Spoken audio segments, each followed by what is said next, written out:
Здравствуйте, все дорогие и уважаемые поклонники итальянской серии А. Свершилось долгожданное событие, ну и чемпионат Италии вновь в полном, самом полном объеме на каналах НТВ Плюс Футбол, онлайн, ну и всех прочих каналах нашей сети НТВ Плюс. Мы с вами сейчас в Генуе на стадионе Луиджи Феррарис, где вот-вот начнется матч очередного тура чемпионата Италии Сампдория Интер. Безусловно, не безинтересный матч, хотя он уступает по статусу, по изначальной закваске главному матчу не только сегодняшнего дня, не только тура, но, пожалуй, что и всего первого круга, а именно матчу Милан-Ювентус, но, тем не менее, безусловно, игра Интера и Сампдории, двух титулованных, двух, безусловно, ключевых для Италии команд, также, безусловно, любопытных. Интер проиграл в предыдущем туре Роме со счетом 2-3 в очень захватывающем, но и не слишком все-таки успешном для команды матче. Ну и сегодня, пусть и в Генуе, ясно, что команде Роберто Манчини придется играть на победу. Однако сам тренер не будет руководить своей командой. Дело в том, что Роберто Манчини, которого, вот как мы видим, представляют как главного тренера, дисквалифицирован на 2 матча за критику огульную судьи после матча с Интером. Помните, после матча с Ромой много там было разных противоречивых ситуаций. Удаление Верона, удаление Тотти. Ну и вот Роберто Манчини дисквалифицирован, кстати говоря, как и Хуан Себастьян Верон, на 2 матча. И сегодня командой со скамейки запасных будет руководить не он, а его помощник Фаусто Сальсано. В центре поля арбитр матча Стефано Фарина. Именно он будет работать на этой игре. Ну и Франческо Флатти, любимец генуэзской публики, заводит, разумеется, своих фанатов. Составы команд Сампдория, хозяева поля. 21 номер Франческо Антоньоли защищает ворота.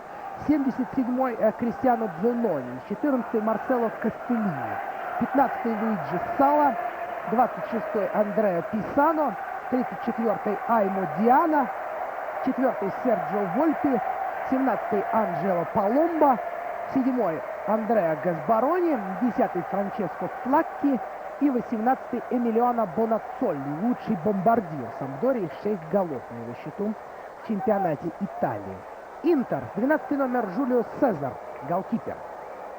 2-й номер Иван Кордова, 25-й Вальтер Самуэль, 11-й Синиша Михайлович, 16-й Джузеппе Фавалли, 7-й Луиш Фигу, 19-й Эстебан Камбьясо, 8-й номер Давид Писарро, 21-й Сантьяго Солари, 10-й номер Адриано и 30-й Апофемий Мартинс. Главный тренер Интера Роберто Манчини. Уж этого титула, разумеется, никто его не лишит.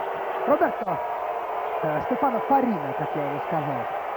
Арбитр сегодняшнего матча ваш комментатор на канале НТВ Плюс онлайн Кирилл Дементьев. В белой форме Интер, в бело-черной и традиционной своей сине-белой Сампдория. Синие футболки с полосами белой, красной и черной. Ну и белые трусы, белые гербы. Привыкаем к новой графике итальянского чемпионата. Вообще все у нас серия А в этом сезоне, видите, вновь. Не только команды, не только время показа, но даже и комментаторы. Ну, правда, это, по всей видимости, все-таки ненадолго.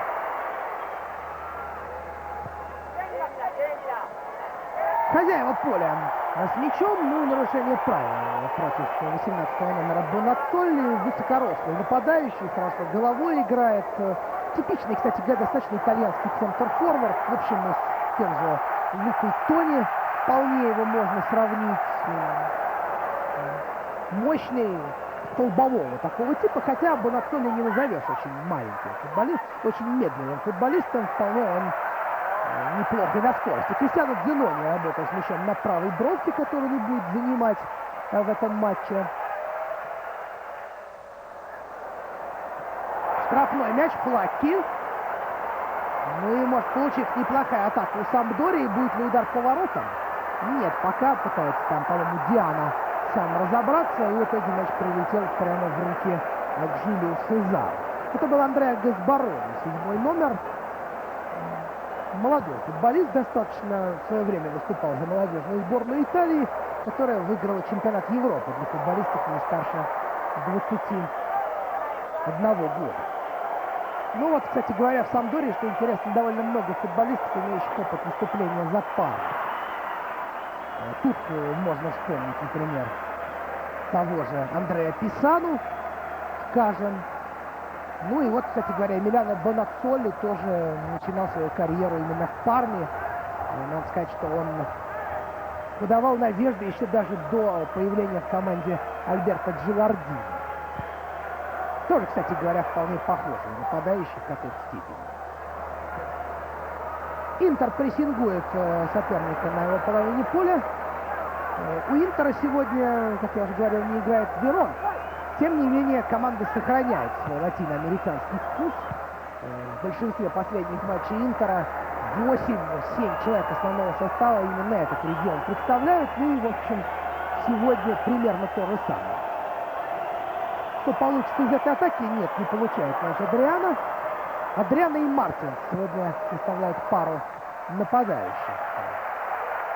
У Интера очень много высококлассных форвардов. Не играет сегодня, например, Хулио Крус. Вот, обратите внимание, вот он, Роберто Манчини, откуда наблюдает за происходящим на поле. Не играет сегодня Хулио Крус. В запасе также Альваро Риккоба. Вполне возможно, мы их сегодня на поле еще увидим. Ну а что касается латиноамериканцев, то здесь это и вратарь Жулио Сезар, и Иван Кордоба, и Вальтер Самуэль, и Эстебан Камбьясо, Давид Писарро, Сантьяго Солари, Адриано, аргентинцы, бразильцы, перуанец, есть колумбиец. Но вот не хватает только уругвайца Альваро Риккоба. Теоретически, кстати говоря, можно целый состав Интера придумать, в котором будут только южноамериканцы. Это удивительно, безусловно, команда в данном случае. Солари с мячом на левом фланге. Как он обыграл двух человек, но все-таки, мне кажется, далековато мяч протолкнул. Там и на блокировочку было похоже. И в конце концов с мячом Камбьясо. Два игрока Реала бывших друг другу мяч передают. Три сразу игрока Реала бывших в сегодняшнем составе Интера. Это Фигу, Камбьясо и Солари. С мячом Сампдория. Гасбарони крутится около штрафной, отдает под удар, но удара нет. На левом фланге мяч. Луиджи Сало сегодня, кстати, появился в основном составе на Сампдории, чемпион Италии за Милан в 1999 это было году при Альберто Дзаккерони. Когда Луиджи Сало неожиданно для всех появился в основном составе Милана и так вдруг заиграл с Мальдини, с Костакуртой. Три защитника тогда играли. Ну и вот так, в общем, доиграл чемпионат до конца. Сборную развивался. Еще одна опасная, может быть, атака Сампдории. Подача, и Бонаццоли едва не успевает, и все-таки следует удар. Гол! Забивает мяч Сампдория. Диана ли это или не Диана? Сейчас мы увидим. Показывают нам Диану. Не так много мячей, может быть, у него в чемпионате Италии, но вот один из них. Сейчас мы посмотрим, залетел ли мяч в сетку ворот действительно после удара Дианы, или удалось добить его партнеру мяч в ворота. Вальтер Новеллино, главный тренер Сампдории, извините, не представил его. Хорошая атака очень левым флангом получилась. Подача. Здесь мы видим Бонаццоли. Ну, похоже, действительно, Гасбарони не успел. Точнее, не успел мяч задеть, то уже за линией. Но показывают там Гасбарони. Или все-таки Диана. Диана включился на 6-й минуте. 1-0 Сампдория повела. Вообще, надо сказать, что матчи с участием Интера вообще часто получаются результативными. Ну, а Сампдория особенно. Среди рекордных матчей по результативности и для той и другой команды чуть ли не половина. Это именно матчи Сампдория-Интер или Интер-Сампдория. Так что болельщики, которые, конечно, не запомнили стадион Луиджи Феррари, собрались здесь, могут ждать интересного зрелища. Но как бы то ни было, завязка уже есть. Сампдория впереди. Да, не секрет, что оборона Интера не может похвастать надежностью. Как не перестраивает ее Роберто Манчини. Вот Вальтер Самуэль появился в основном составе в этом сезоне. А, вот, кстати, еще четвертый игрок Реала. Про него-то я и забыл. Что называется, слона ты и не приметил. Вальтер Самуэль сложно не заметить. Появился Самуэль. Но все время ротирует оборону. Вот Матерации, например, сегодня нету. А вот и атака Интера. Не успевает Адриано на добивание. Удар по воротам Солари. Зрелищный пока идет футбол. Но к этому на самом деле надо привыкать. О чем мы говорим, что новая серия А в этом сезоне очень результативна. Просто на удивление. Как будто бы английский и итальянский чемпионат поменяли, что называется, футболками. Насколько мало голов забивается, в принципе, в Англии в среднем, настолько много стало забиваться в Италии. И серия А чуть ли не претендует на звание самого результативного европейского чемпионата, чуть ли не с чемпионатом Германии. Готова потягаться блестящая атака Интера, выдающийся пас Мартинса. И Адриано, в общем, не извлек весь максимум, надо признать сразу. Антоньоле ловит мяч. Да уж, Адриано-то с его левой пушкой можно было предположить, что получше пробьет. Просто атака в атаку идет. Еще один удар. Это Гасбарони атаковал. Жюлио Сезар мяч повел. Без центра поля идет игра. Такой английский футбол на самом деле. Вот и невероятно, но факт. В Англии мы видим итальянский футбол. В Италии английский. В Германии еще какие-нибудь. Во Франции что-нибудь еще. Все смешалось в доме Облонских. Поначалу просто завораживает. Фолов нет практически, которые мы привыкли видеть в чемпионате Италии. Где они? В центре поля дыры. Вполне можно играть.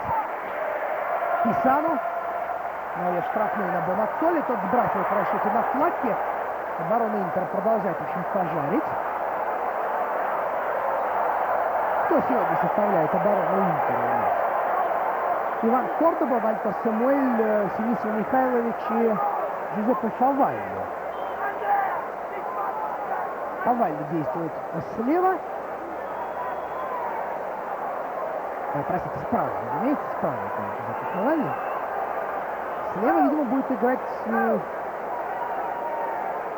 Михайлович. Давайте посмотрим. Внимательно за оборону Интера. Михайлович в роли крайнего защитника как-то смешно. Сами видите, статистику Бонаццоли не выдающаяся. 163 матча, серия 39 голов, но она постоянно увеличивается, улучшается, прогрессирует. И сейчас входит в число лучших бомбардиров чемпионата с 6 мячами. Возглавляет его, напомню, семью, простите, даже, на втором месте идет. Вместе с Энрико Кьезой. А возглавляет этот список с огромным отрывом Лука Тони из Фиорентины. У него 11 голов. По 7 Бонаццоли и Кьезы, 6 забил Тавано из Эмполи. У Адриано и Круза 5 мячей. Они лучшие бомбардиры Интера. Еще один пас пяткой в исполнении Мартинса. На сей раз менее эффективный. Не прессингует Интер практически соперников в центре поля, дает свободу, которой Самдория с большим удовольствием-то пользуется. Да, действительно, Михайлович слева играет. Сколько же нам открытий чудных, да? Давайте, серия А.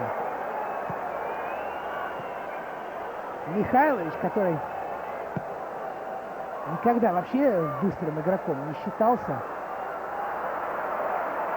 А уж в своем почтенном возрасте и тем более, еще года 3 назад говорилось, что не надо как на стандарты выпускать, мортиру подкатывать и пусть здесь стреляют. Может быть, я все-таки ошибся, может быть, он там оказался лучше. Может быть, и 3 защитника Интер будет играть. Посмотрим. Травму получает, по-моему, Сантьяго Солари. Нет, это ему Диана, автор гола. Второго всего. Вроде бы нарушение правил какого-то там не было, но Диана оказался на газоне. Хорошее настроение у Стефано Фарины. Арбитр, который обслуживает и матчи Лиги Чемпионов в том числе. А, вот видите, очень жестко здесь сыграл Иван Кордоба. Человек, от которого на самом деле отлетают все, просто по той причине, что он, может быть, невысок ростом, но очень крепко сбит. По типажу похож на Роберто Карлоса в этом смысле. То есть столкновение с Иваном Кордобой — это ужас кромешный для любого соперника. Мы будем надеяться, что Диана все-таки продолжит игру, которая для него столь удачно началась. Про арбитра немножко, раз уж пауза. Стефано Фарина. Достаточно уже опытный судья. Ему 19 сентября этого года исполнилось ему уже 43 года. То есть, в общем, возраст не то чтобы критический, но подходит уже. Еще немного не будет судить. Но Стефано Фарина близко уже к завершению своей карьеры. Любопытно, что родился он не где-нибудь, а именно здесь, в Генуе. Но представляет Нови Лигуре. Генуя. Фамилия так у него значится. Официальная его заявка на чемпионат. Пытаюсь я смотреть. Типа Михайлович. Пытаюсь глаза протереть. Наверное, большие знатоки серии А начнут возмущаться и говорить, что Михайлович через 100 лет как играет на левом фланге, вполне возможно. Но все равно видеть его там, честно говоря,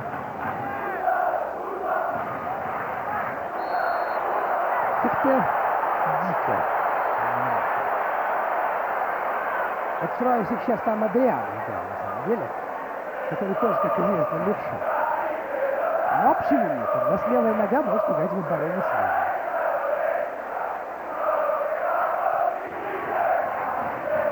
Вот, Михайлович совершает свечку в собственную штрафную, приходится в Кордобе подчищать за ним. Мартинс. В центре поля его атакуют и нарушают правила. Не слишком грубо, но все-таки было. Итак, Стефано Фарина. В 95 году он дебютировал в серии А. Обслуживал матч Фоджи Реджина. Когда Фоджи выиграл 1-0. Вполне возможно, что Игорь Шалинов тогда участвовал в этом матче. Много он подсудил. 166 матчей уже в серии А провел. В этом сезоне 3 игры на его, так сказать, счету. В среднем 5,83 карточки за игру. Достаточно жесткий судья.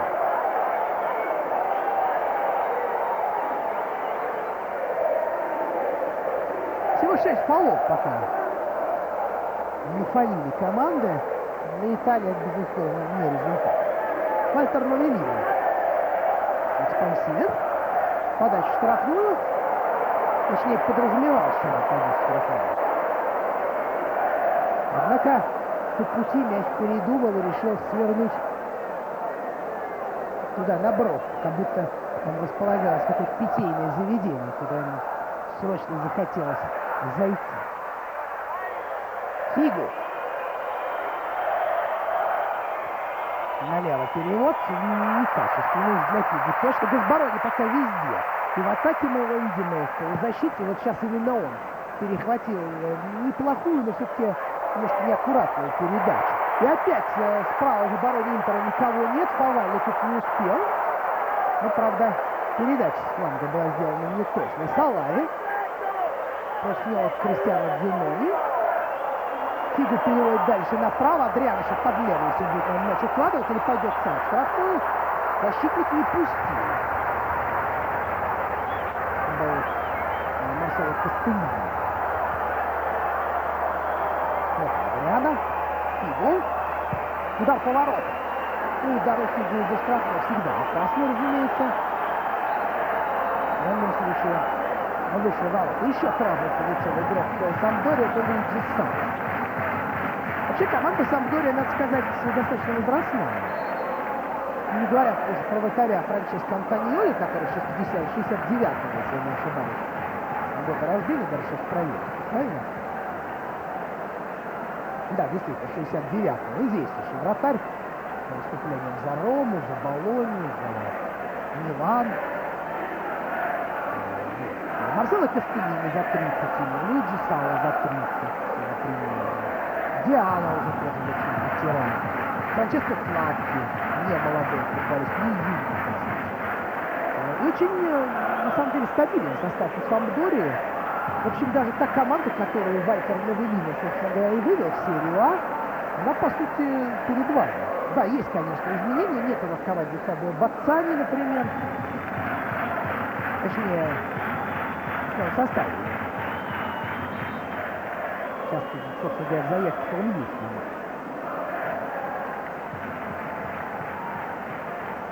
В общем, стабильность в данном случае, это скорее плюс для Сампдории. В прошлом году Вальтер Новеллино очень успешно с этой командой работал, не располагая звездами яркими, не располагая большим бюджетом. Сампдория показывала очень интересный футбол, самобытный достаточно. Ну что, пойдет замену делать Интеру? Вот я так понимаю, упоминается Пьер Вон.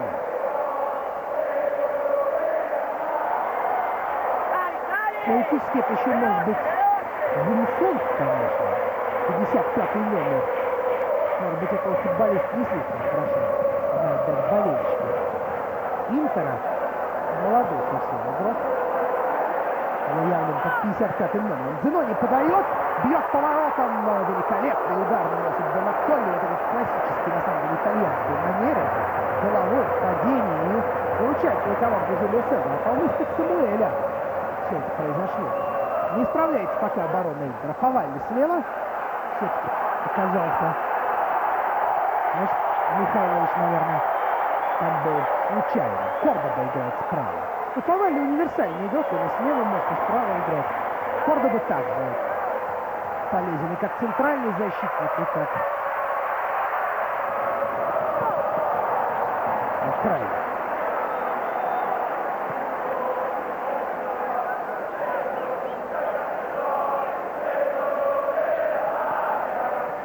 Сенегалец Бенсон, если про него говорить, 87-го года рождения. Потом этого не будет. Судя по фотографии. Впрочем, могу и ошибаться. Фигу. Передача вперед. Дриано опережает. Пока Сампдория гораздо привлекательнее смотрится в единоборстве. Не знаю, идется ли подсчет наверняка, но, на мой взгляд, процентов 55 единоборств выигрывает, как минимум. Футболисты в синей форме, очередная хорошая передача к штрафной. Вот и вам, пожалуйста, еще один моментик. Очень опасное стандартное положение. Кордоба недоволен. Мы с Самуэлем тут вдвоем не по правилам делаем эту команду. Здесь это уже завершающий момент. Уже не рассмотреть.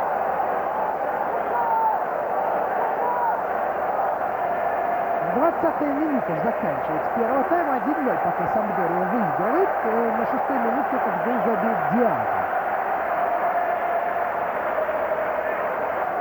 Фигу, Солари, Адриано, Камбьясо, все в стенке. Сюда очень можно даже опасно пробить и на силу, и на точность. Бил, по-моему, Флатти. Нет, еще удар получается у команды Жюльо Сезара. Видите, как выстрелил 18-й номер Анджело Паломбо за штрафной. И опять не накрыли его полузащитники Интера, ни Камбьясо, ни кто-либо другой. Давид Писарро пока, кстати, совершенно не заметен. 8-й номер, человек, который, по идее, вот он, кстати, с мячом, должен вместе с Камбьясо действовать в центральной зоне, чуть ближе к атаке, разумеется, и помогать фланговым игрокам Фигу и Солари.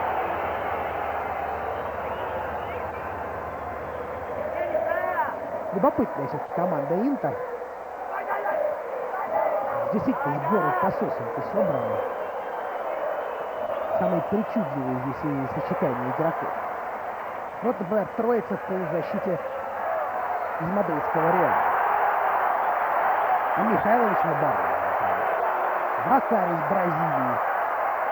Видимо, пример Диби все-таки оказался заразительным. Слишком здорово он выступает. И вот Интер в пику Милана тоже решил бразильского вратаря пригласить Жюльо Сезара.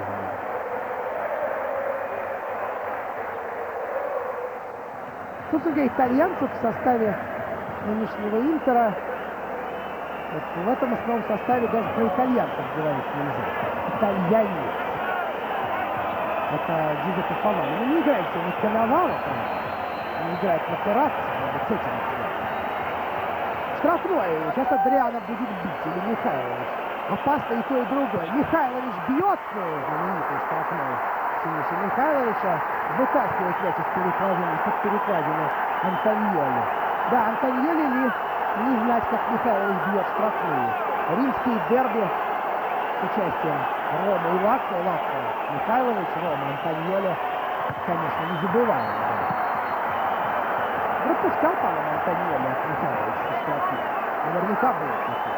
Слишком долго уж он играл за Рому. В данном случае помогло Антоньоли то, что мяч все-таки летел не совсем в девятку. Достаточно близко к голкиперу.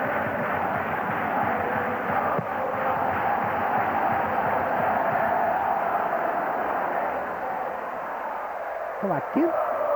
Очень техничный футболист. Помимо всего прочего, еще и акробат. В первый год после выхода Самдории в серии А Франческо Клакки удивлял всех своими невероятными акробатическими этюдами, ударами через себя. Он так 2 или 3 гола забил, причем за очень короткое время. Бонаццолли. На рукой собой. У Интера пока не получается наладить атакующую игру. Брак в передачах хватает. Камбьясо. Вперед направо на Кордобу. Фигу. Видимо, сейчас обыграется, да, с мячом португалец. Но Верино там дает руководящие указания. Манчини такой возможности лишен. Нету фола. Коломбо. Пытался оставить мяч в своей команде Писану, не удалось. Камбьясо.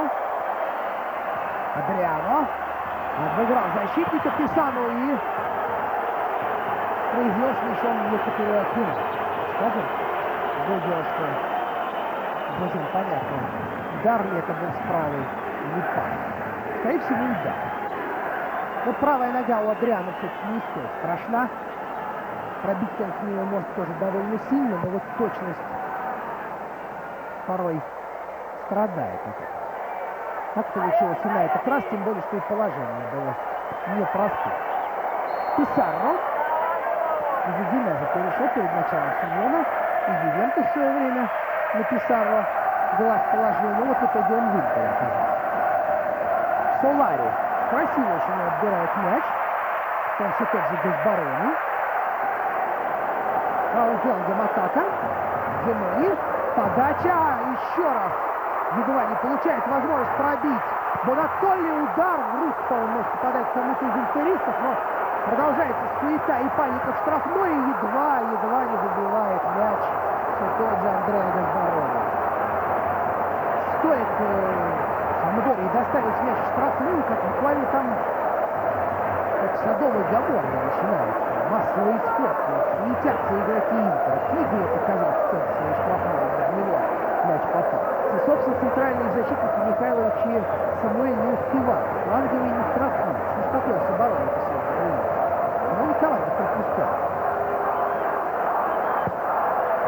В Италии это безнадежная оборона, бороться за чемпионское звание. Это, знаете, не утопия.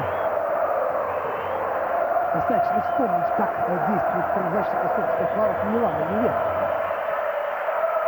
Ничего похожего мы, конечно, у Интера не видели. Но неудивительно, что пока не получается команде действительно навязать борьбу. Очень многие рассчитывают, что в этом сезоне Интер сможет. Созрел, что называется.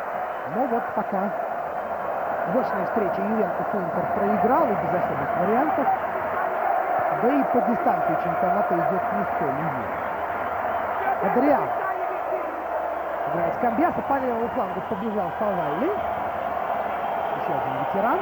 Это Михайлович, Солари. Камбьясо можно ли пробить, но он делает передачу на Мартинса. Подача с фланга. Такая достаточно простая, и защитники выигрывают борьбу. А вот Фигу может получить не дают. Писано против него сыграл очень даже уверенно. Вновь Писано. Просто вперед. Потеря. Фигу. Солари. Играет под правую, но здесь уже человек рядом с ним. Скучно как-то стал атаковать Интер. Там, собственно говоря, места-то не сказать, что очень много. Вот такой перевод великолепный. Безборони. Такая центральная фигура на поле. Поставили и той, и другой команды. Самуэль в свойственной себе манере ведет борьбу. В Испании в реале этим отличался. Карточки у него чуть не в каждом матче были.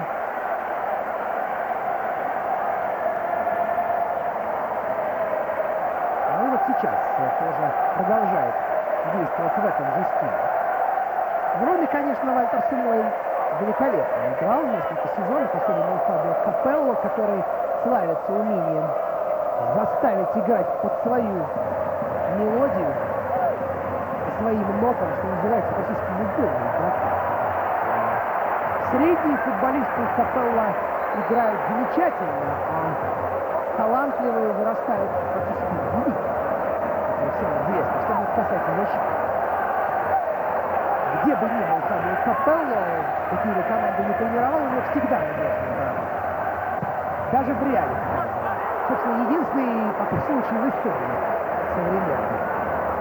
Единственный год, когда у Реала была действительно надежная оборона, это вот тот год, когда тренировал Мадрид Пикнул Фабио Капелло. Ни до, ни после этого Реал не выделял. Ну и сейчас тем паче. Ну и вот Самуэль Капелло действительно смотрелся великолепно, поскольку был хорошо встроен в систему игры. Поэтому бросались в глаза прежде всего несомненные достоинства. Физическая сила, игра головой. А недостатки были как-то удачно спрятаны всеобщего обозрения. Но вот как только он в Реал перешел, так вот и вы совершенно медленный, он и глупый, позицию далеко не всегда идеально выбирает. Он предстоит во многом талант, мастерство тренера, чтобы в командной игре просматривали сильно сильные качества футболистов местами. В Интере, поскольку по-прежнему отлаженной обороны все-таки нет, и Самуэль порой выглядит не лучше, чем в Реале. Угловой заработали футболисты Интера. Солари пока активен. Кстати, в Мадриде наверняка уже сожалеют, что так вот просто не расстались. Солари был чем хороший, он любую дырку можно было запомнить. Будь то в стене или где еще. Универсальное было средство, которым Реал теперь уже не обладал. Мартинс прыгнул так, что с ума можно сойти, и мяч в воротах. Эстебан Камбьясо. Но засчитан ли этот гол? Засчитан. 1-1. Второй гол аргентинцев в сезоне. Понятно, о чем сейчас будут разговаривать Генуэзцы с судьей. Им показалось, что Мартинс оттолкнул соперника. Смотрите, как он прыгнул. Да, может быть, и было нарушение. Я не спорю. Но просто сам прыжок. Это что-то невероятное. Это выше собственного роста, как он просто Мартинс прыгнул. Как будто у него кроссовки на пружине вместо бут. Невысокий, маленький Мартинс выиграл верховую дуэль, скинул мяч и просто позволил Камбьясо расстрелять вратаря. Да, можно тут говорить, наверное, о каком-то нарушении правил. Здесь судья решает, допускает он подобную борьбу или нет. В данном случае это достаточно индивидуально. Ну что ж, 1-1. Интер отыграл. Отыгрался благодаря невероятной совершенно физике Апофена Мартинса.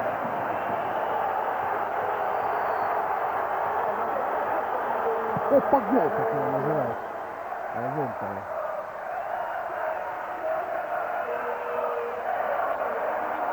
Удивительный самородок. Вы смотрели где-то его селекционера? Не стоил он тогда 20 миллионов. Чего ж наши-то клубы от таких вот Мартинсов не высматривают?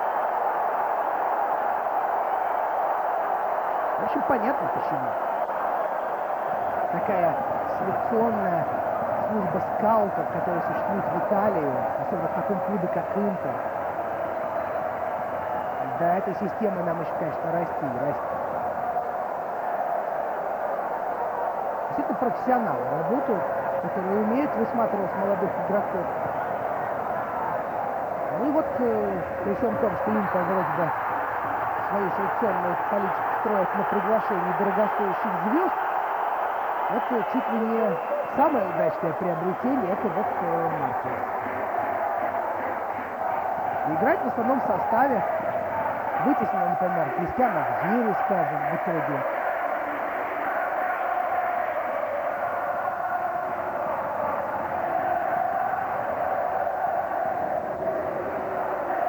Огорчились, конечно, футболисты Сампдории. В целом владели они не то что преимуществом поначалу, но вот как в последние 10 минут все-таки позволили они Интеру завладеть мячом. Видел, что можно вспомнить те моменты, которые Сампдория не реализовала. Удары головой Бонаттолли, дальние выстрелы, которые отбил Жюлио Сезар. У Интера таких моментов было немного. Но зато реализация. Признак классной команды. Великолепная передача. Удар по воротам. Это, по-моему, сладкий. Есть еще шанс пробить. Зенони. Этот мяч, конечно, выиграл футболисты Интера. Песцовский штрафной. Адриано чуть чувствуется даже, несмотря на те 2 гола, что он забил в ворота Ромы, что после травмы он еще не до конца восстановился. Нет того игрового тонуса. Писано на левом фланге. Против него двое, и Писано делает передачу Тартарары. От Диана, кстати говоря. Много на левом фланге не Писано.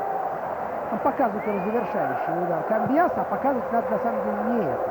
В этом ничего именно вот взгляд довольно выходящего-то нет. Удар и удар. Точный и хороший стиль. А вот прыжок Мартинса, вот что надо было показывать. Там защитника, который его на 2 головы выше перепрыгнул. Что Кастеллини, что Сало, это очень высокого роста. Сало таки просто за метр длины.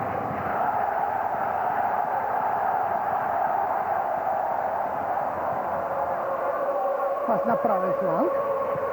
Подача. Ух ты! Какой гол! Какой гол забивает Сампдория! И вновь Диана. Вот посмотрите, какой матч он проводит. Феноменальный совершенно удар головой. Но как же совершенно один-то он остался по центру штрафной Интера, а? Невероятно. Великолепная подача, ну просто один Диана. В центре штрафной. Зенони подает великолепно, это известно. Он еще в этом Баталанте славится. Ювентусе. Просто на голову. Но как же так оставили его одного? Кто за ним должен был присматривать? Наверное, если Диана левый защитник, то, вероятно, Иван Кордоба, левый полузащитник, наверное, Иван Кордоба должен был, по идее, с ним играть в этой ситуации. Но Диана остался просто один. Царская ситуация по центру штрафной. Получил возможность пробить головой. Ну и использовал ее на всех 5. Это черная дыра, а не оборона Интера.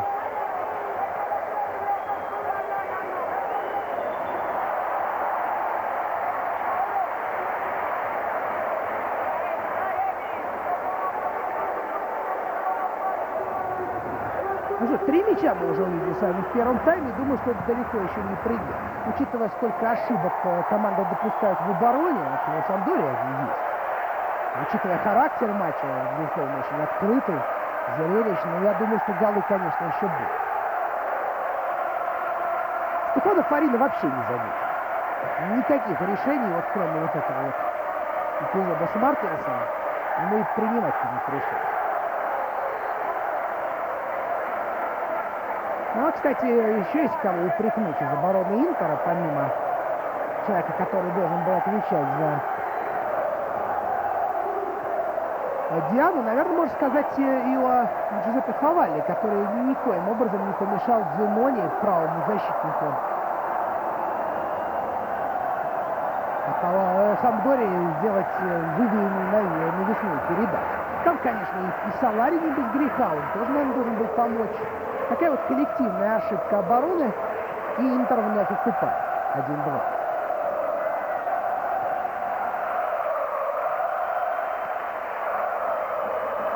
Ну, футбол британский, по крайней мере, по характеру. Я думаю, вы согласитесь. Не столько по стилю, разумеется, а именно по характеру. Раньше что было принято, по моему профилю, считать британский футбол? Игру без тебя, без центра поля, атака туда, атака сюда. В обороне дыры. Потом много голов и все довольны. Болельщики итальянского, поклонники итальянского футбола, как правило, от такой игры не то чтобы кривились, но, в общем, поджимали губы и говорили, что это все, конечно, интересно, но так слегка несерьезно. Вот, дескать, это бы команда бы под нашу оборону, что бы она там показала. Ну а вот сейчас именно такой футбол мы видим в чемпионате Италии. Это очень любопытно, безусловно, насколько порой меняется картина. А в Англии наоборот. Смотрим матч, там по 5 человек с каждой стороны в центре поля, полы, грязь. Зато тактическая борьба. Борьба идет. Борьба двух телепатов. Угловой подает Интер. Сала наводит там свой порядок. Убирает залу, так сказать. Приезду гостей, а гости они вот. Подача. Набивается мяч очень уверенно. Михайлович, разумеется. Кто еще мог подавать? Теперь предстоит долгая дорога домой. Повалли. Нарушение правил против Солари, толчок. Солари большой мастер такого рода эпизодов. Очень хорошо он умеет напрашиваться на фолы, аргентинец как-никак. С пеленок ему этому искусству, так скажем, обучен. В Италии это всегда ценится. Умение заработать штрафной. Или пенальти. Подача. И 2-2. Ну вот, собственно, мой прогноз относительно неизбежности голов оправдался сразу. Иван Кордоба. Выдающийся специалист по игре головой. Несмотря на свой невысокий рост. Опять же. В центре штрафной. Подача Михайловича и расстреливает бедного Франческо Антонио. Вот обратите внимание, кто там боролся с Иваном Кордобой. Это был защитник Кастеллини, насколько я могу судить. Или даже это вообще Бонаццоли, кстати говоря. Тем не менее, перепрыгнул. Хорошая игра защитника, но, с другой стороны, безусловно, ошибка и обороны Сампдории. 2-2.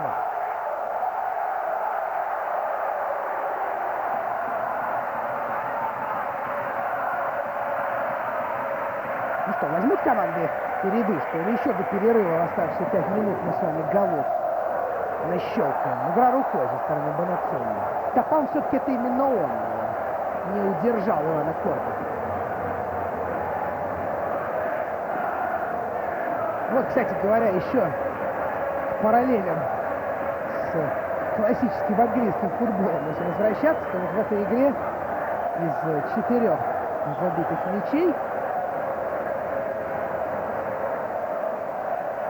3 были забиты именно после так или иначе подач с фланга. Мартинс выиграл борьбу. Стандарт в исполнении Михайловича. Ну и конкретная атака фланга в исполнении Сампдории. Подача и удар. Неудачно играет фигу. Надо возвращаться назад. А здесь уже Франческо Флаки против Михайловича. Камбьясо от греха подальше вперед. Фигу. Отличный пас на Адриано. Под левую. Знает, как бороться с Адриано. Защитники Сампдории знают, откуда ждать беды. С левой, конечно, правой Солари. Пошел в обводку, упал. Тут судья уж не поверил. Слишком охотно. Ой, какая чудовищная ошибка. Как же можно так дарить мяч Луишу Фигу? Заблокировали его удар.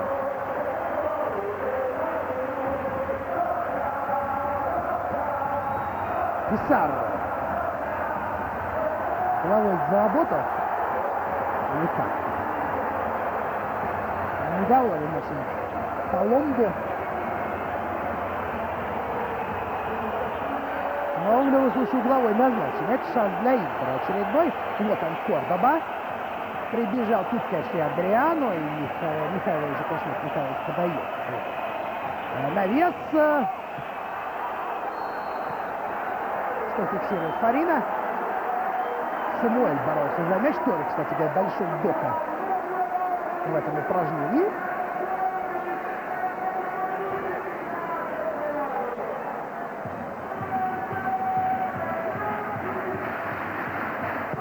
Франческо Антоньоли от своих ворот выбивает мяч. Бонацолли в мяч лишь пошевелил и скользнул.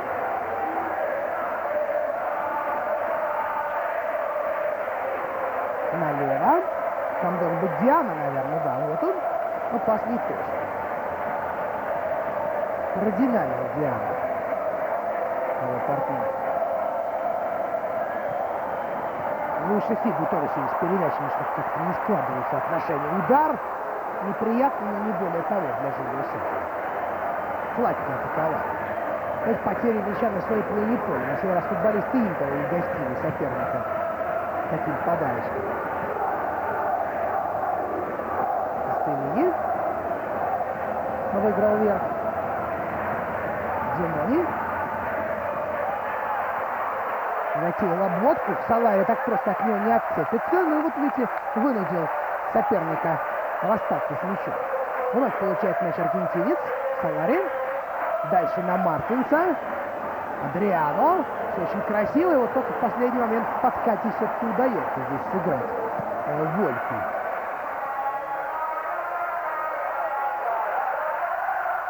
Михайлович здорово сыграл в отборе. Не было здесь нарушения правил против Плаки. Адриано одного прошел, второго нет.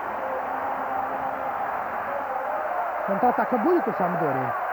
Но здесь навязали борьбу. Джузеппе Фавалли, по-моему, это был. Не дал он сопернику продвинуться с мячом. Вот, видите, Фавалли опытный человек, и подпихнуть может, и футболочку захватить. Знает, как это делается. Сколько лет отыграл в серии А, в основном за Лацо, Джузеппе Фавалли.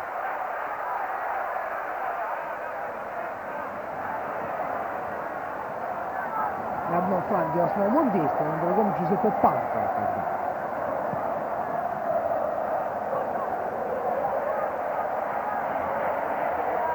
Джузеппе Фавалли уже 33 года.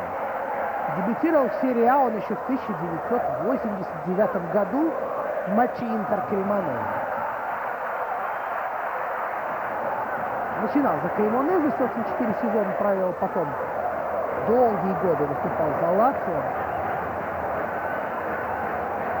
12 сезонов в общей сложности отыграл. Ну и вот второй сезон уже в Интере. 3 минуты добавил арбитр, и вовсе вот эти минуты уже практически истекли. Давид Писарро с мячом, ну, вполне возможно, с ним и завершит первый тайм. Нет, еще... простите, ввела меня в заблуждение. Графика идет, на самом деле, обратный отсчет. В Италии именно так сейчас идет. И, соответственно, еще 2,5 минуты игры. Фигу. Теперь Мартинс хотел дармовой штрафной получить на халяву. Ну и атака Самдории. Диана один. Камбиаса вот только-только подбежал. Зато в центре поля теперь уже без Камбиаса дырка. Можно что-то еще придумать. Разыгрывается мяч. Дзенони. Подача.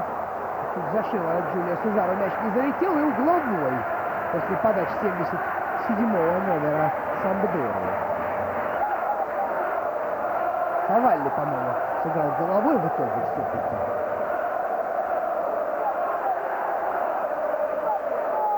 Михайлович штрафной.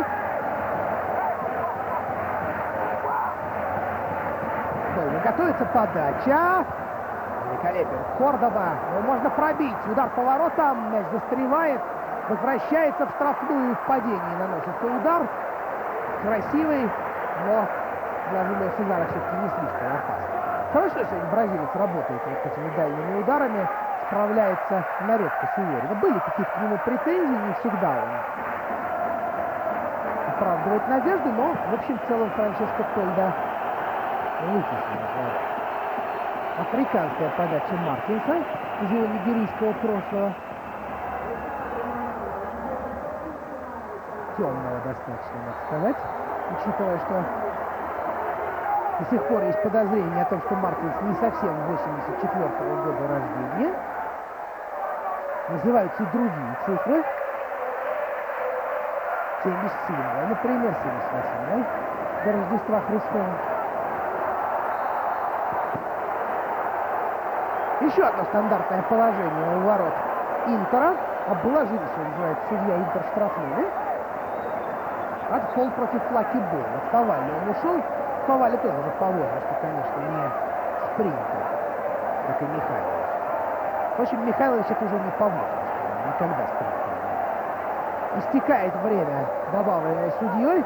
Но я думаю, хватит его на то, чтобы Серджио Вольпи, капитан Сампдории, выполнил подачу. Хотя будет долго думать, может ему и не обломиться, что называется. Подача. Ну и все. На этом, да. Закончился первый тайм. 2-2. Вот таков его исход. Дважды Сампдория вела в счете после удара Дианы. Но Интер дважды отыгрывался после того, как Камбьясо вначале сделал счет 1-1. Ну а затем 2-2 после удара Ивана Кордобы. Статистика перед вами. 20 фолов. Ударов по воротам тоже очень много. 13 штук. Желтых карточек нет. В общем, хороший, интересный, пусть и немножко такой легкий футбол. Увидимся после перерыва.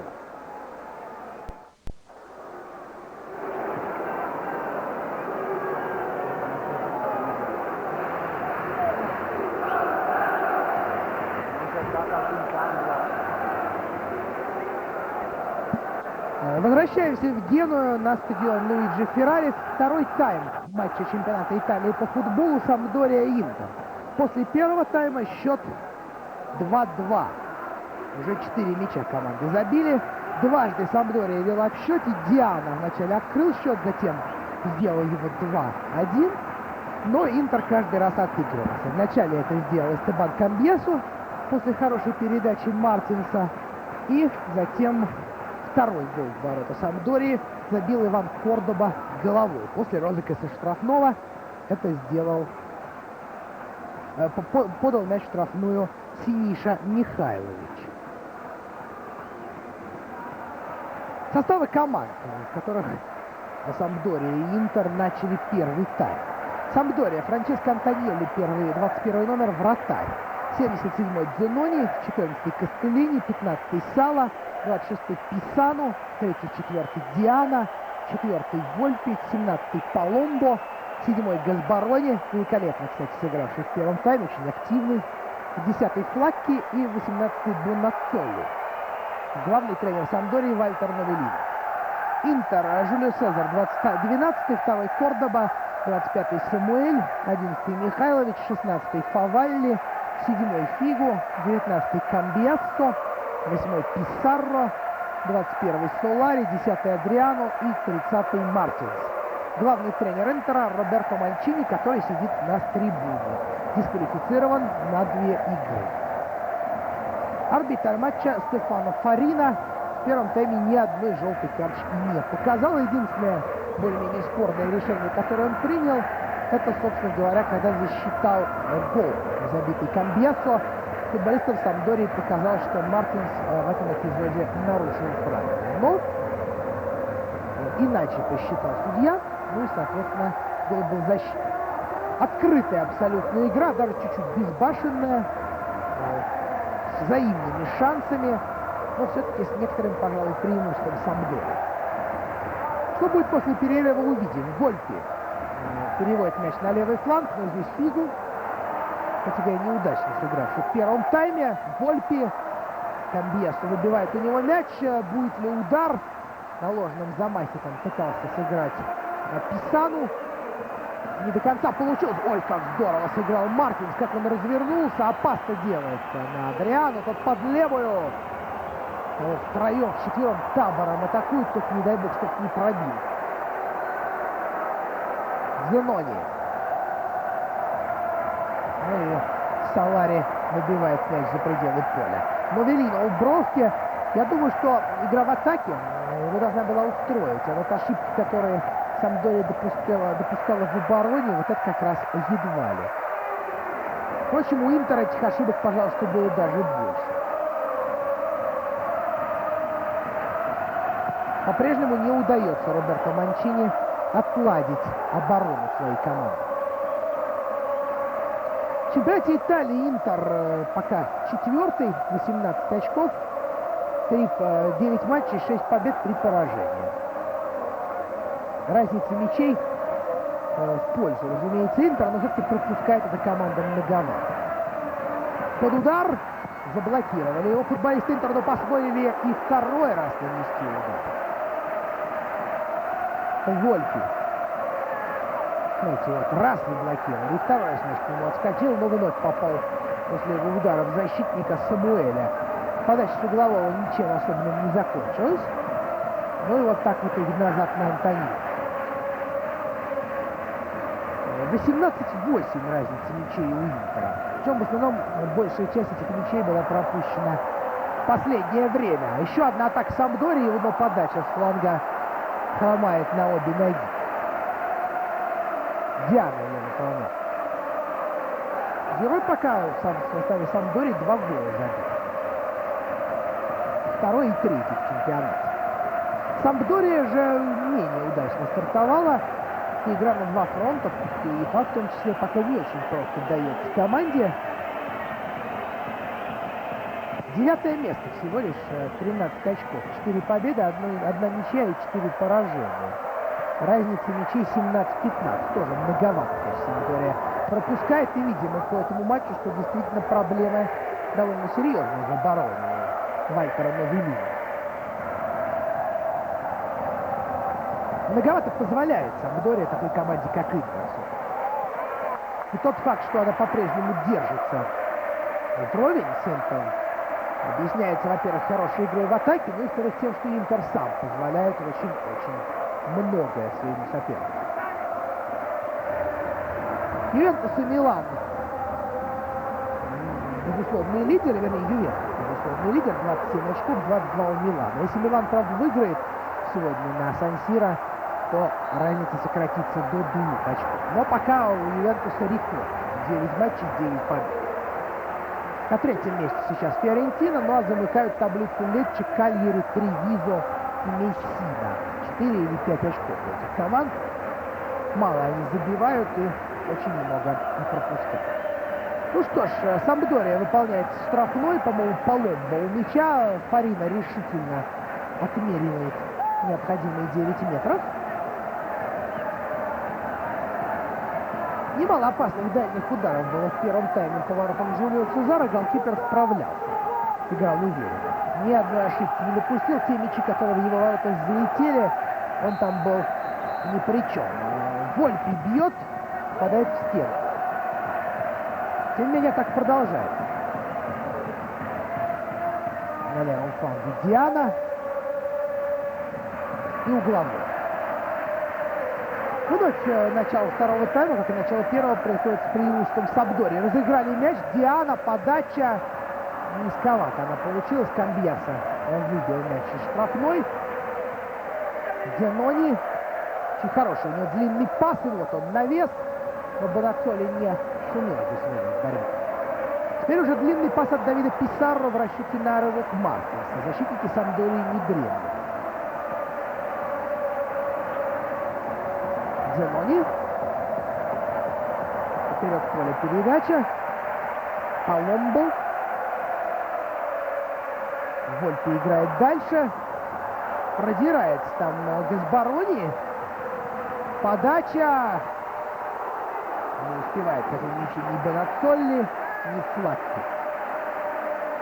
Хотя отметим, что опять выполнить подачу Фиги совершенно спокойно дал другой семерки. И, в общем, Бонацолли выходил на этот мяч без особых претензий, что называется, со стороны Самуэля. Да, надо что-то делать с обороной, конечно. Роберто Манчини. Повторюсь, бороться за чемпионское звание в Италии с такой обороной нельзя. Да и вообще нигде. Подача. Бонацоли борется и Диана. Фигу. Камбиасо. Давид Писаро. Хорошая передача вперед. Здесь Адриано побежал вперед. Солари. Мартинс.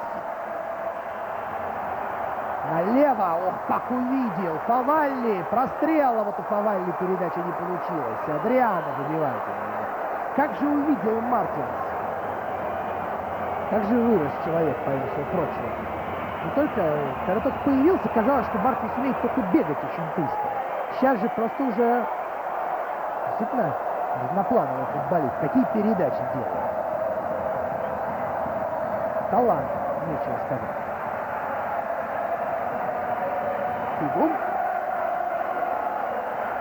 Бонацоли прессингует. Так, здесь. Камбиасу длинный перевод на левый фланг. Вновь на все того же Джузеппе Фавалли. Но Джузеппе Фавалли не мастер навесов и прострелов. Все-таки основное его достоинство, прежде всего, в оборонительных навыках. Фавалли. Еще одна подача. Неаккуратно играет здесь защитник, коим оказался Диана. Выбил мяч на угловой. Точнее, вал получил. Вальтер Новеллино, не сказать, что сильно известный в Италии тренер, известный, но не очень титулованный. Ему 52 года, хотя выглядит как гораздо моложе. В Сампдории он работает 4-й сезон, вывел ее из серии Б в 2002-2003. А до этого тренировал Пьяченцу в серии А и Б, Наполи в серии Б, Венецию в серии А и Б, Равенну в серии Б, Перуджу в серии Б, Гуалдо в серии С1 и С2 и Перуджу в серии С1. С 92 года он работает главным тренером. В общем, ему тогда уже было за 40.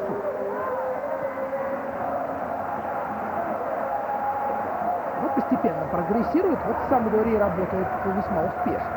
Подача с правого фланга выходит на Вальтер Самуэль совершенно спокойно. Солари. Все-таки, по-моему, тренеры попросили своих игроков чуть пожестче действовать, меньше пространства оставлять. И такого вот разухабистого футбола в стиле пьяная драка в трактире мы все-таки не видим. Удар, еще удар.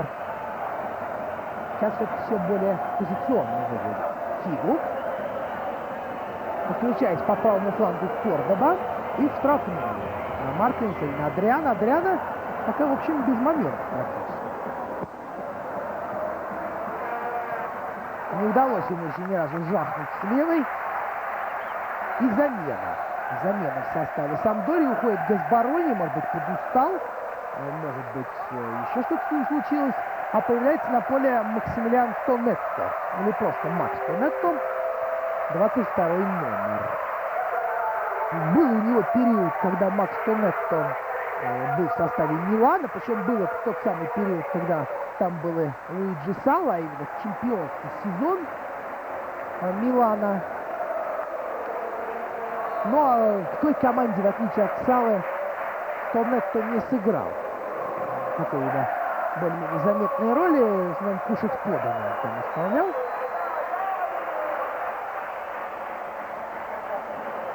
Время от времени появлялся на замену.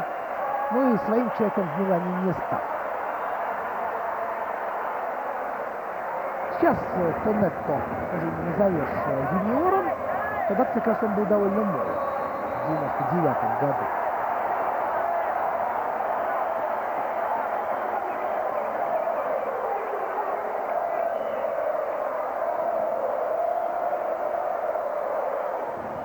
Сейчас Тонетто уже 30 лет. 18 ноября исполнится уже 31.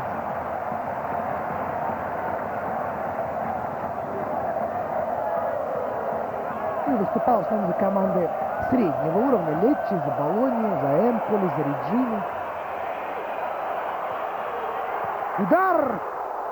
И мог дубль сейчас сделать Эстебан Камбьясо. Как же великолепно Интер разыграл эту комбинацию и выручает свою команду Антоньоли. Смотрите, на носовом платке Фигу, Адриану, блестящая передача. И как же выручил сейчас свою команду действительно Франческо Антоньоли. Далее разыграть вот такую вот изящную, но вместе с тем вызывающую простую комбинацию футболисты Сампдории и соперника. Давит Интер немножко. Поддавливается Михайлович. Солари. Фигу. Налево. Неудачно. Фигу очень много браков в передачах сегодня. Это совершенно для него нетипично. В Испании, по крайней мере, тоже типично. Писарро. Пойдет в обводку. Развернул. Взял другой курс. Солари. Адриано на левом фланге. Писарро обложил Интер штрафную Сампдории. Писарро очень хороший дальний удар. Вот он выбирает возможность для него. 10 раз развернулся, а передача неточная. Но мяч сохраняет гости. Камбьясо. Михайлович. Писарро. Мартинс, Адриану. Ну и Тоннетто подхватил.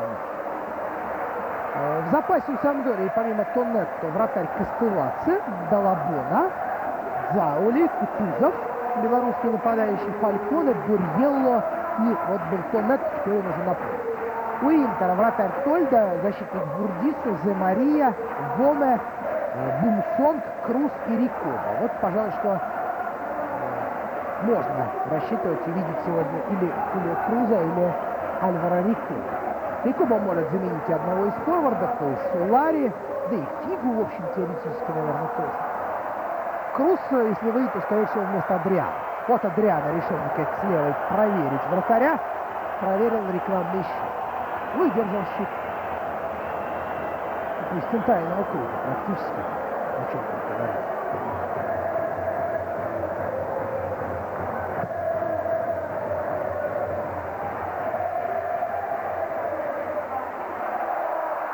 Флаки пытается перевести направо. Здесь Солари подставляет лицо и ликвидирует зародыша эту атаку. Писарро направо. Вот хорошая передача на Фигу. Фигу играет с Адриану. Камбьясо. Неожиданные люди на сегодня голы, да, забивают. Диана, Камбьясо и Кордоба в меньшей степени, конечно. Его умение играть головой хорошо известно. Теряет мяч Камбьясо, но все-таки с нарушением правил. Тоннетто его отобрал. Жестко атаковал. Стефано Фарин шумно улыбается. И это приятно.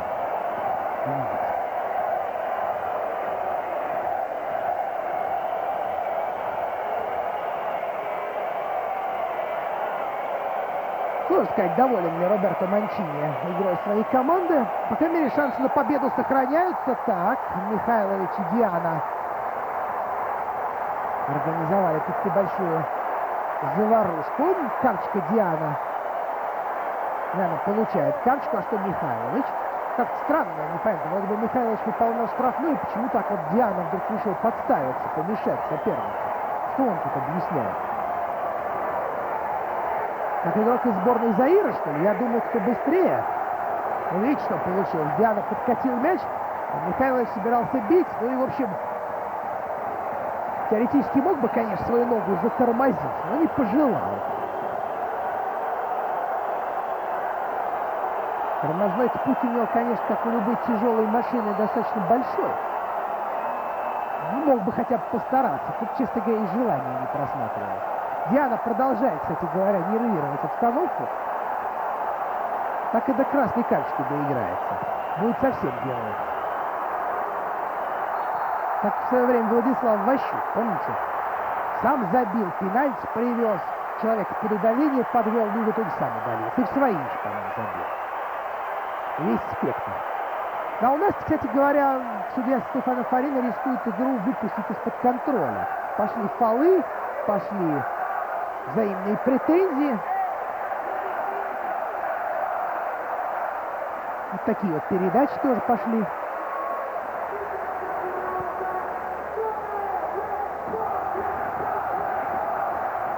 Итальянцы же исключительно экспансивные, они в таких случаях бешено жестикулируют, обращаются к судье, к справедливости, к Богу. Чаще всего.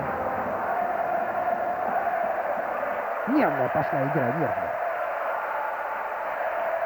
И Тонетто занял он место опорного полузащитника. Безбородье все-таки ближе к атаке действовал. Писано выпускает мяч за боковую линию. Ну а что у нас со временем? Порядка 20 минут у нас играно во втором тайме. И голевых моментов, надо сказать, совсем не густо. Видимо, в первом тайме команды слегка выложились. Преимущество по владению мячом, безусловно, сейчас у Интера. Самдорья в основном на контратаке уповает, но до Бонаццоли мяч практически не доходит, как и до Флакки. Фигу. Сало против него, угловой или от ворот. 70 от ворот. Ну и вот Пьер Вога готовится выйти на поле. Камерунский защитник, самый ненавистный человек во всем Камеруне в последнее время. Знаете, вот криминальную историю, когда бедняга Вога не забил решающий пенальти в ворота сборной Египта, и потом его дом ограбили, пошли угрозы постоянные его семье, самому, и в результате полиции пришлось его доставлять в аэропорт Яунде, столицы Камеруна, в бронированном автомобиле, потому что действительно опасались, что может наступить расправа. Такая вот в Камеруне любовь. От ненависти всегда повышает. Ну, слава богу, живым-здоровым уехал вон из Камеруна. Не думал, что он, честно говоря, в ближайшее время так что он мечтает туда вернуться. Поскольку на мазохиста он вроде не похож.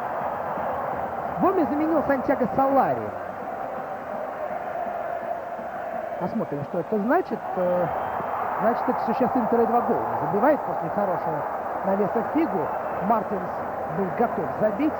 Защитники Самдории, Кастеллини и Сало все-таки обезвредили момент. Кастеллини начал тоже пошел.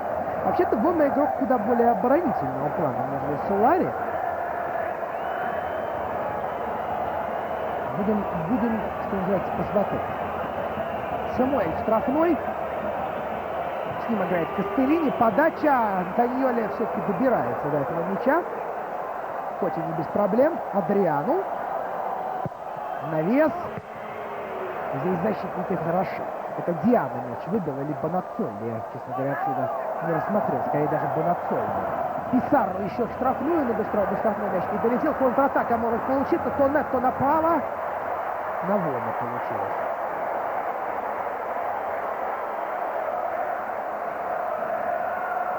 Кордоба вперед. Не точно. Тонетто. Писану.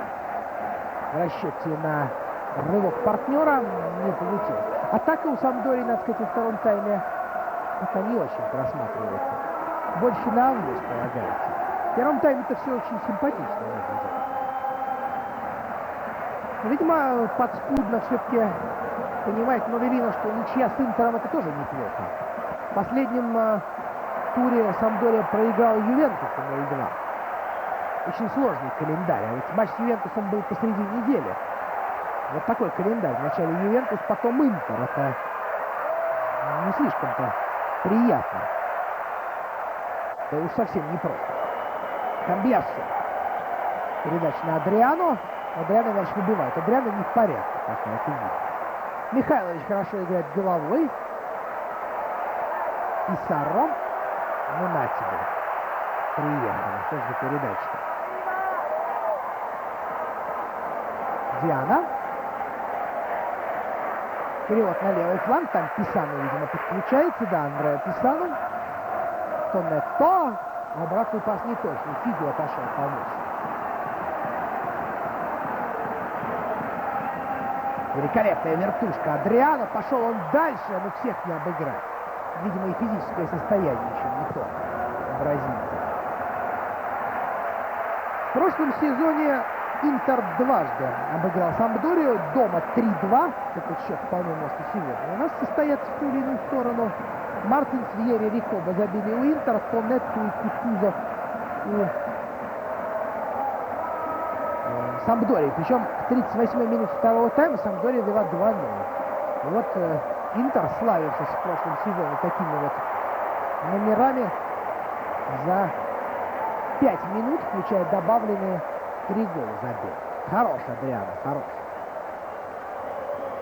Ну, а что касается матча на стадионе, вот здесь вот Луиджи Феррари с Генуей, то 1-0 выиграл Интер. Адриано забил в первом тайме на 36-й минуте. Если брать состав, то, в общем, похоже. Они Сампдория. Антоньоли играл, Дзенони, Кастеллини, Паван, Писану, Диана, Паломбо, Вольпи, Тонетто, Кутузов, Флакки. Все или на поле, или были на нем, или могут еще на нем появиться. Кордоба через себя выбивает мяч. Фигу. Нарушение правил. Фолов во втором тайме существенно больше. Это мы видим просто по характеру игры. Все стало гораздо плотнее. Сузились ряды, что называется. Свободы стало меньше. Ну и поэтому гораздо больше нарушений правил. Фавалли. Адриано. Оперативный простор ему не дают. Камбьяссо. Закидывает мяч в штрафную. Здесь опять защитник. Вольпи играет дальше на Тонетто. Ну и Тонетто пока что никто не мешает. Можно бежать. Флакки всегда далеко отходит назад. Срывается у него пас, но должен к нему кто-то успеть. Тут 3 человека сейчас Сампдория. Подача, где там Бонацолли, далеко, еще и в окружении. Фавалли. Мартинс. Воне. Расчет на Мартинса, передача, и проходит она. Мартинс штрафной. Ну надо же обыгрывать. Удар! Великолепный момент упускает апофенный Мартинс. Достал, похоже, все-таки мяч Франческо Антоньоли. Пушечный удар, но над вратарем. Это и спасло, похоже. Блестящая передача Воне. Обыгрывает защитника Салу. Мартинс и все-таки достает этот мяч Франческо Антоньоли. Опыт — великое дело. Не стал гадать, не стал заранее укладываться спать в один из углов. Ну и все-таки выручил свою команду. Ничья в штрафной. Кастеллини, Кордоба, Камбьяса. Подача Михайловича. Франческо Антоньоли на выход. Ну и что, вперед. Можно попытаться контратаку какую-нибудь придумать, но уже небольшими силами атакует Сампдория. Очередной хороший приемчик, на этот раз от Луиш Фигу. Поразил богатством своего арсенала. Ну и что, желтая карточка Стефано Фарина. Оценил, значит. Откат был породистый. Если бы такой выполнил, например, Рино Гаттузо, никто бы не удивился. Ну, Леша Фигу, в общем, играть сегодня, по большому счету, не идет. Много ошибок. Да, сел на пятую точку и поехал в дальнее плавание. Дзаули появляется на поле вместо Анджело Паломбо. Ламберто Дзаули. Не путать Дзаули, игроков сборной Италии из Болоньи.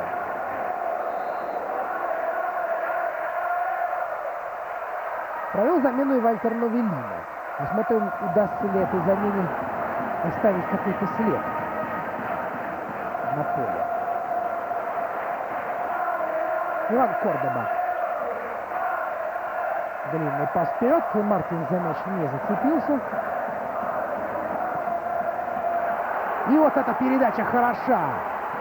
Диана, прострел на Флаккеле. Это был Бонацолли, кто делал про передачу. На общем плане не всегда просто различить длинноволосых Диану и Бонацолли. В любом случае передача не прошла. Воне упустил мяч.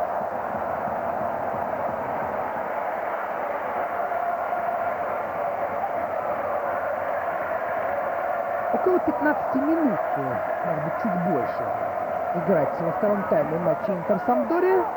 Счет 2-2 сохраняется. Ну и второй тайм совершенно не похож на первый. Ничего общего, кроме названия команд и их формы. Писану.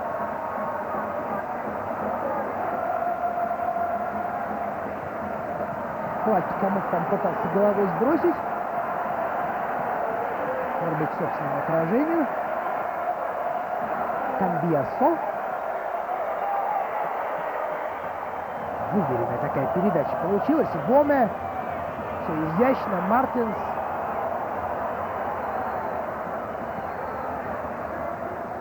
Перехватили иначе игроки Сампдория.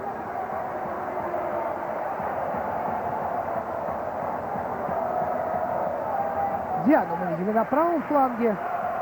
Постоянно меняет место работы. Видимо, тех двух мячей, которые он забил в первом тайме, ему недостаточно. Ошибается Кристиано Дзанони. Похоже, подустали игроки Сампдория. Да и счет опять же 2-2 представляется им вполне даже себе хорошим результатом. Интер, конечно, будет пытаться вырвать победу. Нужны команде очки, чтобы окончательно не отстать от Ювентуса с Миланом. Прежде всего, конечно, от Ювентуса. Он сейчас задает темп.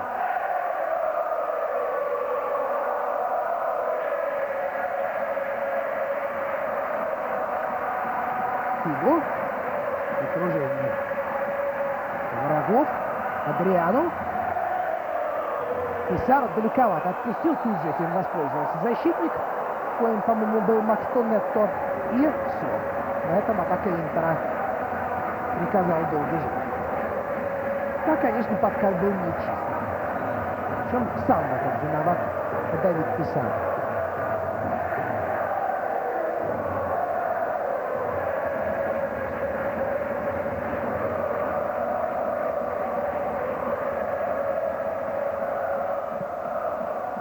Все время нам показывают Роберто Манчини, пытаясь что-то там высмотреть в его выражении лица. Подача Максимилиана Тоннетто слева. Безадресно. Сампдория, да, в общем, уже больше на авось полагается, нежели на какие-то продуманные действия. Грузит туда в штрафную, а вот до Бонацоли долетит. Может, рикошет опять же какой-нибудь. Перфигу получает по ногам. Вот Бонацоли. Неужели настолько выложились команды в первом тайме, что больше уже мало на что способны? Фавалли, Писаро, Интер постоянно контролирует мяч, постоянно с ним, но каких-то оригинальных ходов найти не удается. Кордова пошел сам. Адриану. На Сампдория очень даже плотно играет. Смотрите. Практически нет свободных интеристов, только назад пас. Уже Михайлович здесь со своим знаменитым длинным пасом на Адриану, как через себя. Каким-то образом пытается этот мяч загрести. Не получается.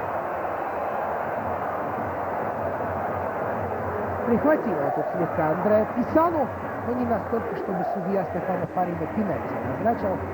Маловато было. Бонацоли выигрывает вверх. Но победа получилась Пирро, потому что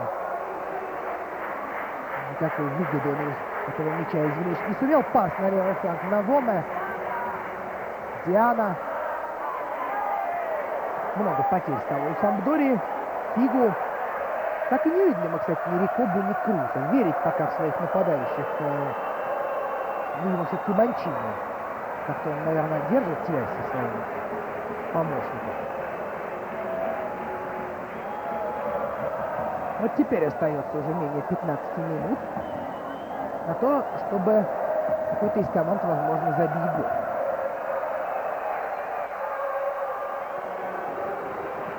Писаро, Мартинс, Адриану. Чуть-чуть не точно грудью спину. И все. Теперь Фавалли, Гоме. Вот Джузеппе Фавалли. кто-нибудь будет подавать? Расстрел следует с левого фланга от Пьера Гоме. Антониоли на месте.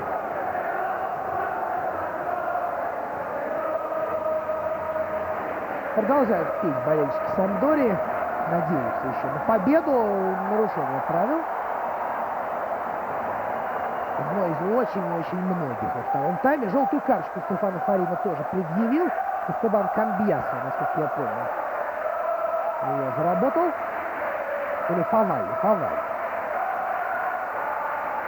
Значит, не первая желтая карточка в карьере этого защитника.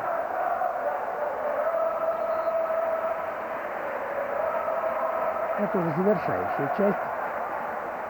Набралось уже 28 фолов, хотя для чемпионата Италии это не слишком выдающийся показатель. Достаточно вспомнить знаменитое римское дерби, в котором было 70 или 80 нарушений правил. От ворот.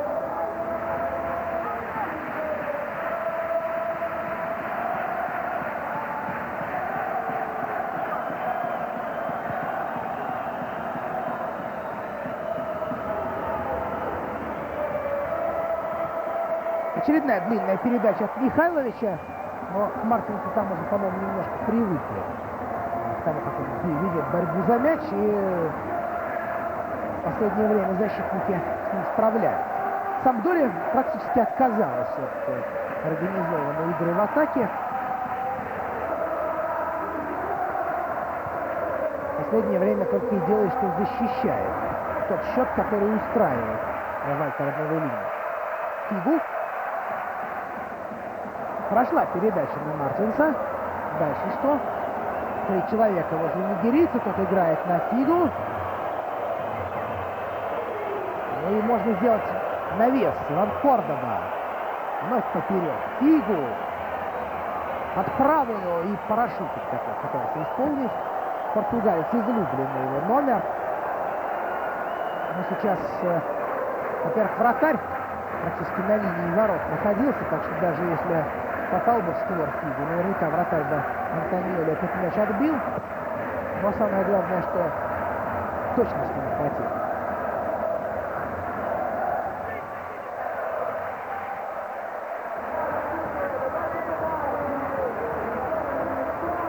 Сампдория в последнее время все состоит из брака. Первая же передача вперед, и тут же атака заканчивается. Гоме. Вот еще одна совершенно никудышная передача. За Мария собирается выходить. Похоже, рисковать Манчини тоже не может. Вместо того, чтобы выпустить кого-то из нападающих, он вначале заменил атакующего хавбека Солари на, в общем-то, защитника Воме, где бы он там не играл. Ну и вот теперь выходит еще один фланговый игрок. Это бразилец Зе Мария. Меняет он Луиша Фигу. Абсолютно тот же ход. Вместо атакующего хавбека еще один защитник на фланг. Что бы это и могло знать. Может быть, просто выносливость нужна на флангах Роберто Манчини. Просто чтобы бегал человек и подавал там как робот. Раз подача, два подача. Вот это самый яркий эпизод, на самом деле, с участием Луиша Фигу в этой игре. Безусловно, не лучший матч провел португалец.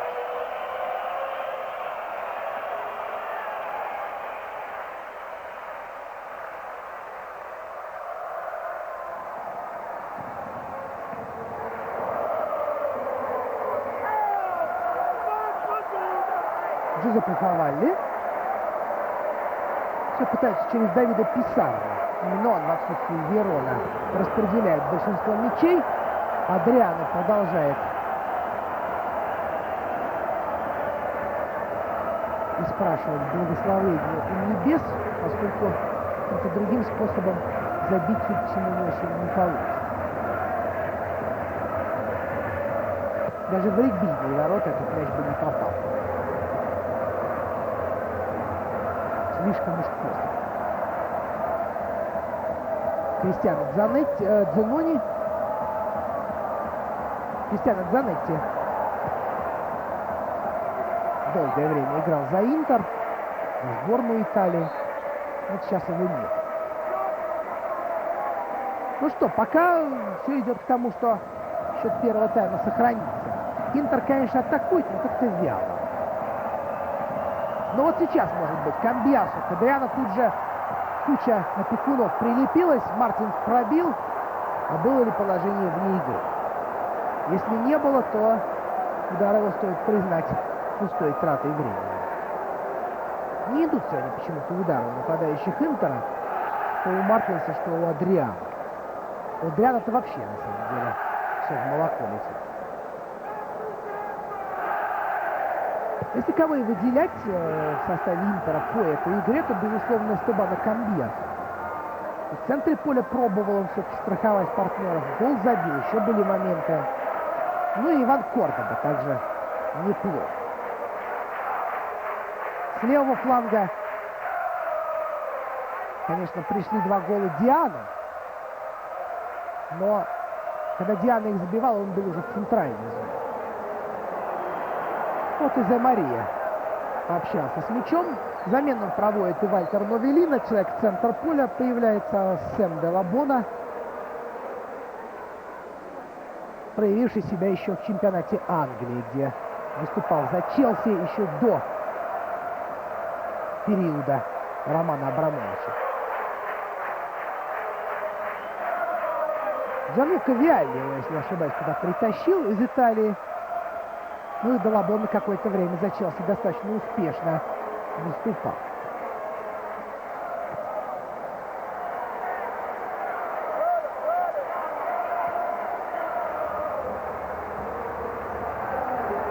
В атаке Сампдория.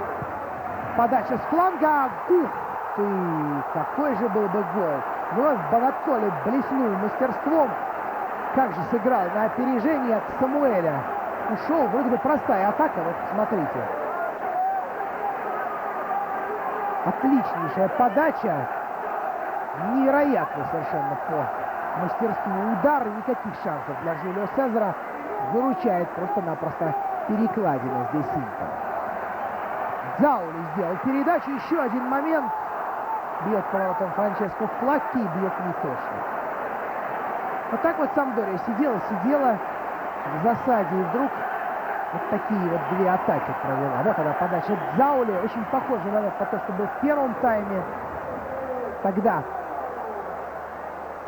тоже очень здорово головой пробил Бонаццоли. Но дважды ему не повезло. Кордобу он на сей раз перепрыгнул. Взял реванш небольшой за пропущенный гол, когда Кордоба из-под него забил. Зе Мария.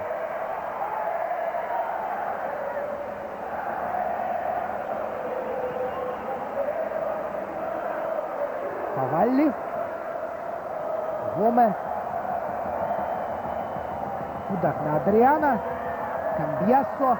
Попал в партнера и потеря. В итоге может даже контратака тут нарисоваться, если получится с мячом вот работать. И, кстати, все-таки удалось не мытьем, так катанием пройти к воротам. Ну а дальше-то что? Под удар. Поздно уже. Танетто. Направо. Получилось штрафную и не точно. На Хавайи. Адриано вновь цепляется за мяч в середине поля. Верит он все-таки в свою звезду. Пошел. Далеко не ушел. Даже от бабушки он ушел. Не говоря уж о дедушке. Писарро. Пока в основном вот вся его организаторская роль ограничивается вот такими переводами. Налево, направо. Диспетчер. То есть больно прямолинейный такой.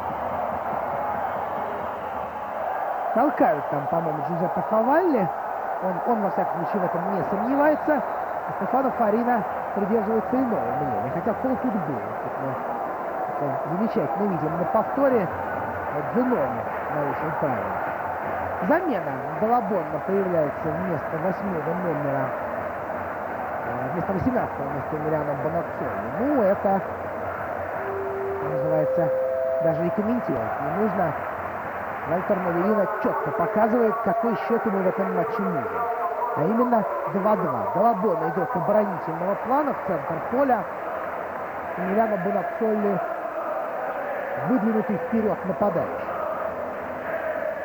Один Флаки там будет где-то бегать в надежде на то, что что-нибудь ему перепадет, но вряд ли. Ну вот и Рикоба. Не поздновато ли на последние там 3-4 минуты?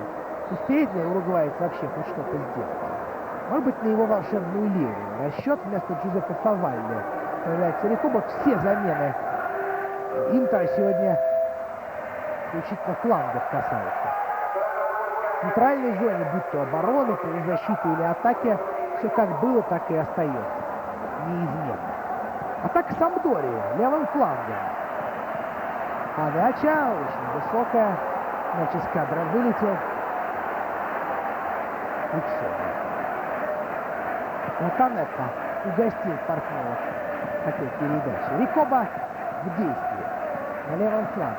Времени у него очень мало. Мяч он, правда, уже потрогал, значит, не зря на поле вышел. Зе Мария.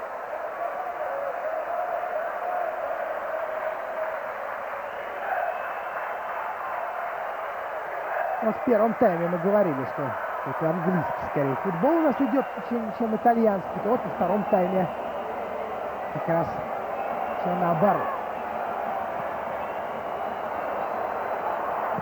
Подача с фланга. Адриано.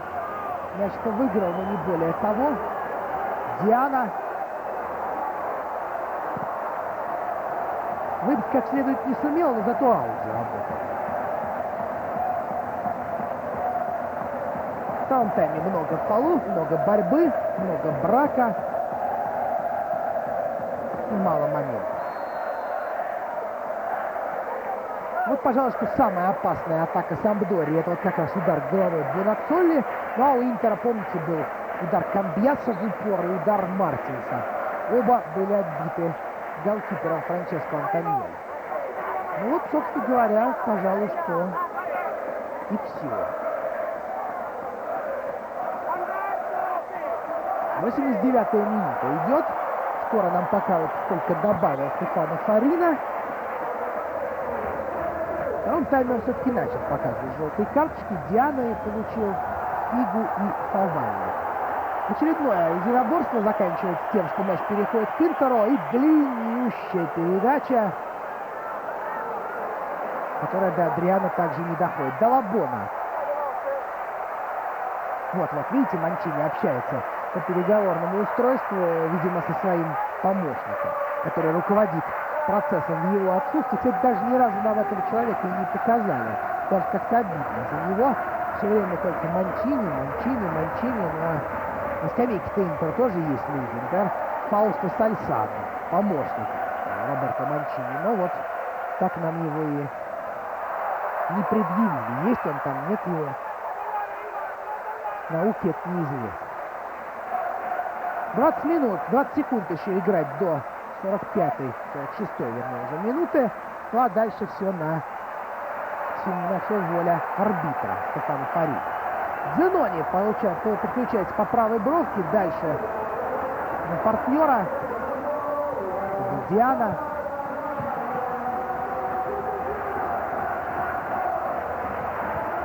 Вольфи штрафную. Танетто. Самуэль забирает этот мяч. Ну, 3 минуты добавил Стефано Фарина. Сампдория пытается все-таки еще раз активизироваться. Флаки в штрафной, пяткой. Слишком много там было человек в белой форме. Кого-нибудь мяч бы обязательно попал. Адриано. Как здоровье у человека. Упустил, по-моему, Адриано мяч за боковую линию, показывает Фарина. Так что именно Сампдория будет им владеть. Ну что ж, болельщики уже потихоньку начинают покидать трибуны. Первый тайм получился безумно зрелищным. Голы, моменты. Второй тайм нам был, так сказать, в качестве компенсации, видимо, да? Что называется,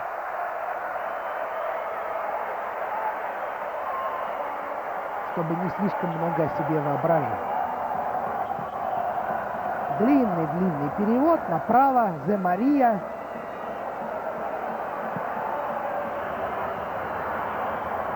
Штрафной мяч у Мартинса. Его удар блокирован. Пытается в контратаку перейти генуэзцы. В свою очередь длинная передача на Флакки. Вне игры.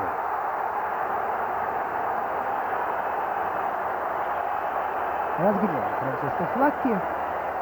Чем сегодня явно не в духе. Ну а чего ж тут возмущаться? Мы видели, что вне игры это было. Достаточно очевидно.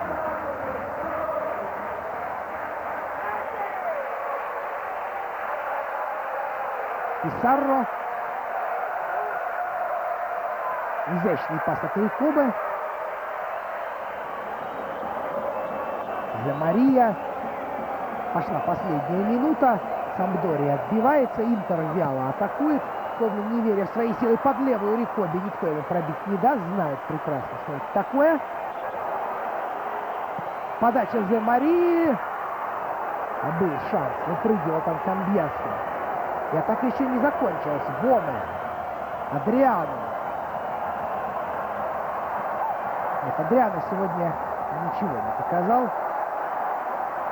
Видно, что да, пока что играть 2 раза в неделю он, наверное, еще не готов. Отличная передача направо. И вот она атака Сампдории уже в последние секунды матча. Заблокирован удар. И на этом, похоже, все. Свистит свой свисток Стефано Фарина. Матч закончен. Сампдория Интер 2-2. В первом тайме были забиты все мячи. Было их ровно 4. В начале Диана на 6-й, Камбьясо на 31-й, Диана на 35-й и Кордоба на 40-й. Второй тайм, к сожалению, по большому счету не получился. Ну что ж, завершаем нашу трансляцию. Для вас работал комментатор Кирилл Дементьев. Не поминайте лихо.